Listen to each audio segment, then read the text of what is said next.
안녕하세요. 김민식입니다. MBC PD로 일하며 청춘 시트콤, 뉴논스톱, 내조의 여왕 등 다양한 프로그램을 연출했고요.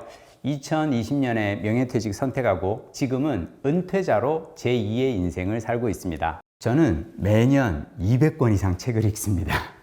각 분야의 전문가들은 세상의 변화를 가장 먼저 감지하는 사람들이고요. 그들이 쓴 책을 읽다 보면 미래를 대비할 수 있는 방책도 찾을 수 있다고 믿습니다. 자, 저의 노후를 바꾼 책을 고르라면 저는 당신의 인생을 이모작하라 라는 책을 꼽고 싶습니다.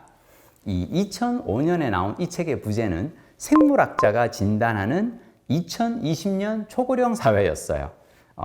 최재청 교수님은 이 책에서 고령화 사회란 모두가 외로워지는 세상이라고 합니다. 직장을 나온 은퇴자들은 혼자 보내는 시간이 늘어납니다.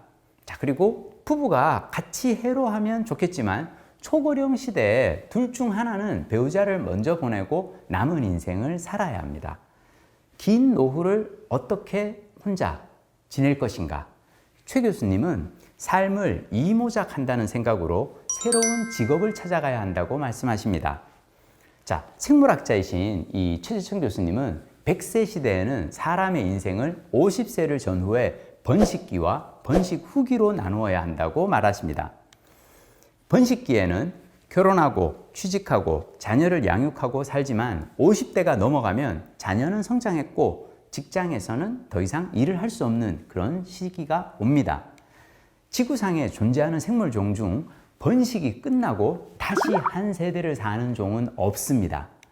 인류 역사상 최초로 우리는 자녀의 출산과 양육을 마치고, 즉 생물로서의 번식이라는 과제를 수행하고 40-50년을 더 살아야 하는 세대가 되었습니다. 이럴 때 우리에게 필요한 건 인생 이모작입니다. 이모작이란 같은 땅에 다른 품종의 농산물을 2번 심어 거둔다는 뜻이에요. 자, 50 이후의 삶을 농작물을 거둔 땅에 2번째 품종을 심는 거라 여겨야 한다는 거죠.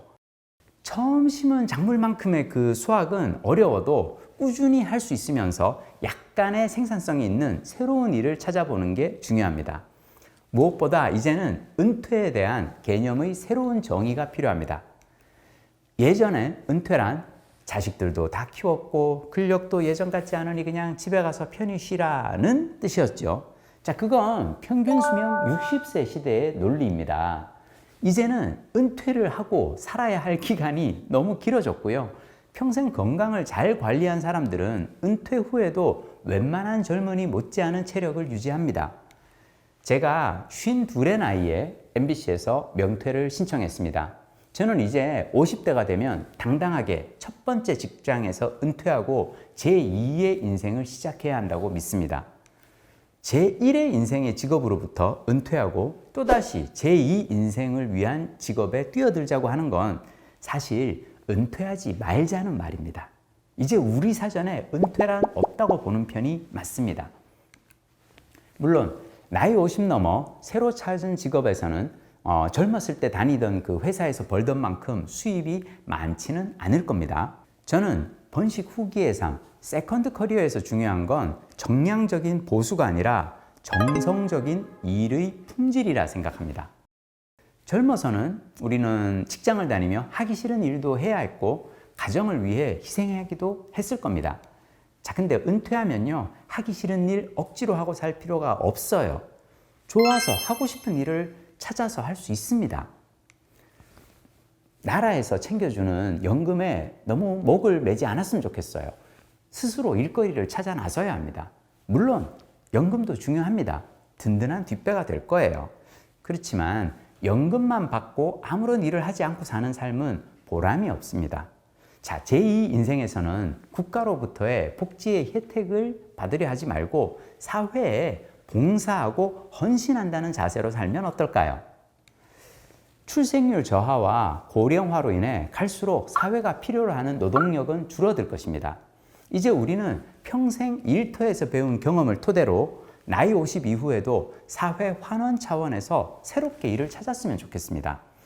젊은 시절 돈을 버느라 빼앗겼던 삶의 의미와 재미, 여유를 되찾는 기회가 될 것입니다. 나는 어떤 일을 할 때 즐거운 사람인가? 그걸 고민하며 살았으면 좋겠습니다. 그때 필요한 태도가 하나 있는데요. 바로 내 인생은 내가 책임진다는 태도입니다. 제가 이 고등학교 진로 특강 가면요, 학생들이 묻습니다. 드라마 PD로 살면서 가장 힘들 때는 언제인가요? 내가 이 학교에 전교 꼴찌라고 생각해봐요. 근데 그걸 아는 사람이 아무도 없어. 나만 알아. 그러면 인생이 그렇게 불행하지 않아요. 내가 전교 꼴찌인데 내 친구 몇 명이 조금 알아. 약간 불행하겠죠. 근데 내가 전교 꼴찌야. 이거를 전교생이 다 알아. 심지어 우리 동네 사람들이 다 알아. 우리 동네 슈퍼 아저씨가 내가 이렇게 지나가면 아이고야 저기 무슨 고등학교 전교 꼴찌 지나가네. 이러면 얼마나 인생이 힘들겠어요. 제가 드라마 PD잖아요. 드라마 PD는 시청률 꼴찌를 하잖아요. 뉴스에 나오고요. 온 국민이 다 알아요. 자, 그럼 이제 학생들이 질문을 합니다. 그렇게 힘들 때 어떻게 하나요? 자, 일단 이게 다 내 잘못이라고 생각합니다. 그래야 덜 힘듭니다. 자, 우리가 하던 일이 잘 안 풀리잖아요. 인생에서 일이 꼬이거나 저처럼 이렇게 시청률이 부진할 때 찾아오는 유혹이 있어요. 남 탓으로 돌리고 싶고 면피하고 싶은 그런 유혹이죠. 작가가 대본을 잘못 썼네. 아유, 그 배우가 연기를 잘못했어. 아, 카메라 감독이 잘못 찍은 것 같아. 아, 편집이 엉망이었지. 자, 이런 유혹에 굴복하면 당장 내 마음은 편할지 모르나 장기적으로 봤을 때 더 많은 것을 잃게 됩니다. 작가나 배우는 예민한 사람들이에요. 대중의 외면을 받으면 상처를 잘 받아요. 이때 리더로서 PD의 역할은 상처받은 이들의 마음을 돌보는 겁니다. 근데 그 사람을 탓하는 마음이 내 속에 있잖아요. 그러면 위로는커녕 상대를 외면하게 되죠. 자, 제작진에게 이 시청자의 무관심보다 더 아픈 것은 PD의 배신입니다. 결국 소문이 퍼져요. 야, 그 감독은 작품 시청률 안 나오면 작가 탓, 배우 탓 하더라. 자, 사람은 누구나 평판 게임에서 자유롭지 못합니다. 나와 함께 일을 한 사람들을 등지고 좋은 평판을 쌓는 길은 없고요. 그래서 드라마 PD가 살 길은 딱 하나뿐입니다. 드라마가 대박이 나면 모든 걸 다른 사람들의 공으로 돌리고 쪽박을 차면 모든 게 내 탓이라고 고개를 숙입니다. 작가와 대본을 고르고 배우와 제작진을 꾸리고 이게 다 PD의 일이거든요. 나와 함께 일을 하는 전문가들이 일을 제대로 못했다면 둘 중 하나입니다. 사람을 잘못 뽑았거나 업무 지시를 잘못해서 그들이 실력 발휘를 못하게 했거나, 자, 둘 다 PD의 잘못입니다. 저는 원래 어려서 책 읽기와 글쓰기를 좋아해서 문과에 진학하는 게 꿈이었습니다. 근데 우리 아버지의 꿈은 아들을 의사로 키우는 거였어요. 그래서 저를 억지로 이과로 보냈어요. 제가 수학이 젬병이라 가지고 성적이 바닥인데, 그래서 결국 저는 이과를 다니면서 고등학교 내신 등급이 15등급에 7등급, 항상 반에서 50명 중에서 25등 왔다 갔다 했거든요. 중간 정도였어요. 아버지가 이렇게 성적표가 나오잖아요. 저한테 물어보십니다.